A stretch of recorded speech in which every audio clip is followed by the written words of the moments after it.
Hi అండి, నేను ఇప్పుడు ఒక చిట్కా చెప్పబోతున్నాను మీకు. పెరుగు అండ్ మెంతులతోనండి.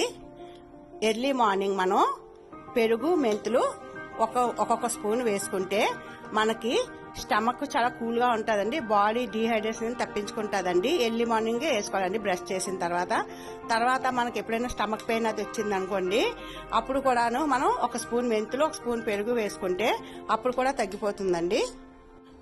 మనకి పెద్దవాళ్ళకి చిన్నవాళ్ళకి కూడా ఈ చిట్కా పనిచేస్తుందండి. మోషన్స్ అయ్యాయి అనుకోండి, పిల్లలకు కానీ మనకు కానీ విపరీతమైన స్టమక్ పెయిన్ వచ్చింది అనుకోండి, అప్పుడు కూడా ఒక 1 స్పూన్ మెంతులు ఒక 2 స్పూన్స్ కర్డ్ పెరుగు వేసుకుంటే మనకి మోషన్స్ కూడా తగ్గుతాయండి. చాలా ఇమ్మీడియట్లీ ఏ మెడిసిన్ కూడా అలా పనిచేయదండి. ఒక వితిన్ 10-15 మినిట్స్ లోనే మనకు తగ్గిపోతుందండి. మీరు ఒకసారి ట్రై చేసి చూడండి. ఈ చిట్కా చాలా బాగా పనిచేస్తుందండి.